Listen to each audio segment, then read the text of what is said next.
ஸ்ரீ சாய்ராம். என் அன்பான சிரடி சாய்பாபா அவர்களின் பொற்பாதங்களை மனதார வணங்குகிறேன். பகவான் ஸ்ரீ சத்ய சாய்பாபா அவர்களின் பொற்பாதங்களை மனதார வணங்குகிறேன். பகவான் ஸ்ரீ சத்ய சாய்பாபா அவர்கள் 6/4/2024 ஆண்டு நமக்கு போதிப்பது. இந்த பதிவை நாம் காணலாம். வாங்க சாய் சகோதர சகோதரிகளே, நம் அனைவரும் நல்லொழுக்கம் உள்ளவராகவும் மற்றும் நேர்மையான இன்பங்களை தேடுகிறோம். ஆனால் நாம் வளர்த்து கொள்ள வேண்டிய மனப்பான்மை இறைவனுக்கு நம்மை உண்மையாக பிரியப்படுத்தும் பகவான் என்று நமக்கு தெளிவாக விளக்குகிறார்கள். இந்த பதிவு மூலம் நாம் காணலாம். வாங்க அன்பான சாய் சகோதர சகோதரிகளே, உலகில் ஒரு பக்கம் பிரியோ மார்கா இன்பத்தின் பாதை மற்றும் மறுபுறம் ஸ்ரேயோ மார்கா நோக்கத்தின் பாதை ஆகியவற்றின் ஈர்ப்பு உள்ளது. புலன்களின் இன்பங்களை தேடுபவர்கள் பிரியோ மார்க்கத்துக்கு செல்கிறார்கள்.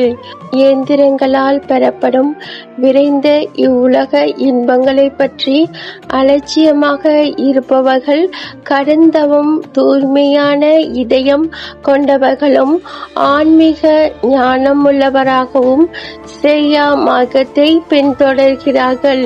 இரண்டையும் தாண்டி மற்றொரு பாதை உள்ளது. இந்த இரண்டு பாதைகளும் மனிதர்களுக்கு சாத்தியமான அனைத்து ஆசைகளையும் உள்ளடக்கியது. ஆனா பேஷாவின் தரம் இரண்டையும் தாண்டியது. ஆனா பேஷா ஆசைகளிலிருந்து விடுபட்டதாக கூறப்படுகிறது. ஆனால் இது முற்றிலும் சரியல்ல. நான் செய்பவன், நான் அனுபவிப்பவன் என்ற உணர்வை மனிதன் கைவிடும் போதுதான் உண்மையான அனாபேஷா வெளிப்படுகிறது.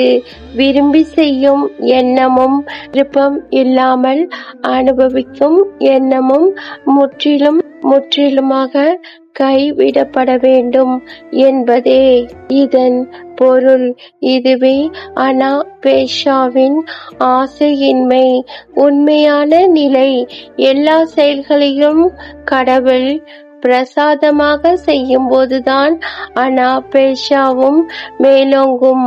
அத்தகைய உணர்வும் பக்தனின் இதயத்தை நிரப்பும் போது தெய்வீகமானது அவருக்கு அருள் புரிகிறது. கடவுளால் ஆசீர்வதிக்கப்பட்டவர்கள். அப்படிப்பட்ட பக்தன் இறைவனுக்கு பிரியமானவன். பகவான் ஸ்ரீ சத்ய சாய் பாபா அவர்கள் ஆசீர்வதிக்கப்பட்ட அருள் உரையை இந்த பதிவின் மூலம் நாம் கேட்டோம். இந்த பதிவை கேட்ட அனைவருக்கும் நன்றி, வணக்கம். ஜெய் சாய்ராம். லா மாலிக்.